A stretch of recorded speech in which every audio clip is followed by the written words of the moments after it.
Paradigma pembangunan wilayah dan perkotaan yang berkelanjutan menjadi sebuah komitmen besar untuk dicapai bersama.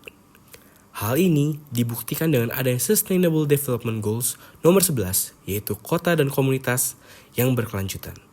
Pembangunan tersebut tidak hanya berfokus pada perkotaan, tetapi juga harus menjangkau wilayah sekitarnya, termasuk perdesaan.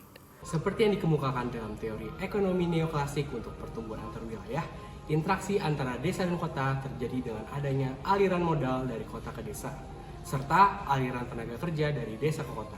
Selain itu, interaksi terjadi karena adanya desa sebagai sumber pangan bagi wilayah kota. Perdesaan dengan mayoritas lahannya yang digunakan sebagai pertanian berperan sangat penting dalam penyediaan pangan nasional. Oleh karena itu, ketersediaan distribusi serta keterjangkauan daya belinya berperan penting untuk menciptakan stabilitas ekonomi, sosial, politik nasional, sehingga juga berperan sebagai pilar ketahanan pangan. Dengan mewujudkan ketahanan pangan, masyarakat Indonesia dapat melakukan penganekaragaman pangan dengan memanfaatkan lahan pekarangan. Oleh karena itu, pemerintah melalui Badan Ketahanan Pangan mencanangkan program bernama Kawasan Rumah Pangan Lestari atau KRPL sebagai program yang memberdayakan rumah tangga dan masyarakat dalam penyediaan sumber pangan dan gizi melalui optimalisasi pemanfaatan pekarangan dan lahan sekitar tempat tinggal. Dengan adanya KRPL, masyarakat diharapkan termudahkan dalam pemenuhan kebutuhan pangan di tengah ketidakstabilan harga bahan pokok dan kebutuhan lainnya. Berdasarkan Permentan nomor 14 tahun 2019, Desa Sindanglaya termasuk dalam desa yang berkegiatan KRPL. Desa Sindanglaya merupakan desa yang berada di bagian tenggara Kecamatan Cimenyan. Desa Sindanglaya memiliki jumlah penduduk sebanyak 6.397 jiwa dengan perbandingan 3.193 laki-laki dan 3.204 perempuan, yang terbagi menjadi 13 RW dan 14 RT. Topografi Desa Sindanglaya cenderung landai, tetapi terdapat area yang cukup miring di bagian utara. Pada paparan ini, kami meninjau keberjalanan KRPL melalui framework studi yang meninjau dari aspek lingkungan, ekonomi, sosial, dan pemerintahan.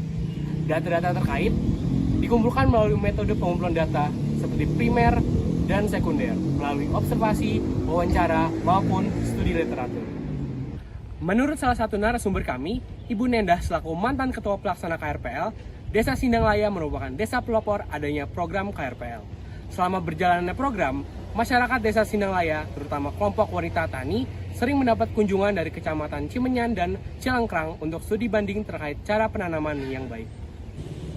Namun, keadaan berbalik 180 derajat ketika pada tahun 2018, Desa Sindanglaya mengalami musim kemarau berkepanjangan.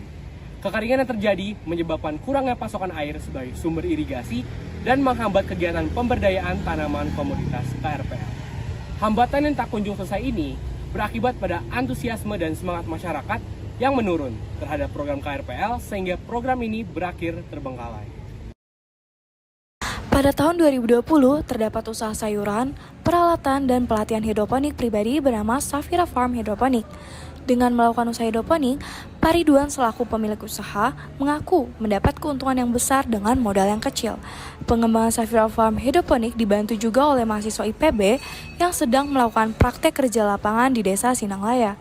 Mahasiswa IPB ini juga membantu pemasaran dengan mempromosikan Safira Farm Hidroponik melalui pembuatan e-commerce yang menjual peralatan hidroponik hingga lintas pulau.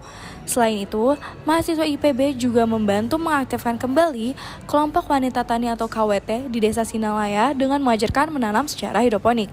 Pada kasus ini, peran pemerintah yang dirasakan oleh pelaku pertanian tidak sebesar yang dirasakan oleh pelaku KRPL pada beberapa tahun lalu. Dinas Pertanian tidak pernah merealisasikan janjinya untuk memberi bantuan dana dan peralatan. Namun, Safira Farm Hidroponik selalu diakui oleh Dinas Pertanian sebagai usaha binaannya. Pak Ridwan selaku pemilik mengatakan kalau Dinas Pertanian hanya berperan dalam akses pemasaran ke lote grosir Bandung. Survei menemukan bahwa program KRPL yang dahulu menjadi kebanggaan desa telah berhenti akibat adanya kekeringan pada tahun 2018.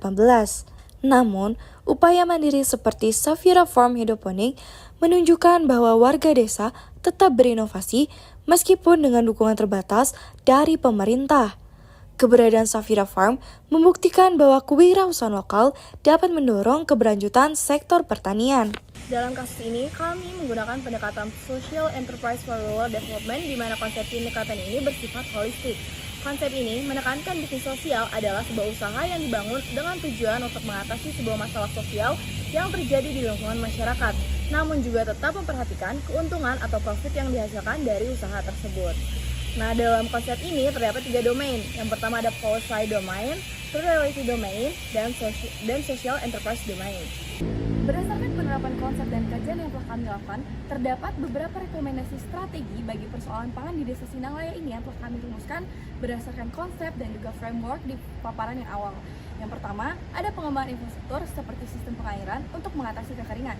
Yang kedua, mendukung kewirausahaan lokal dengan pelatihan dan akses pasar digital. Ketiga, pemerintah perlu memperkuat kolaborasi dengan sektor swasta untuk memberikan dukungan finansial dan juga teknis.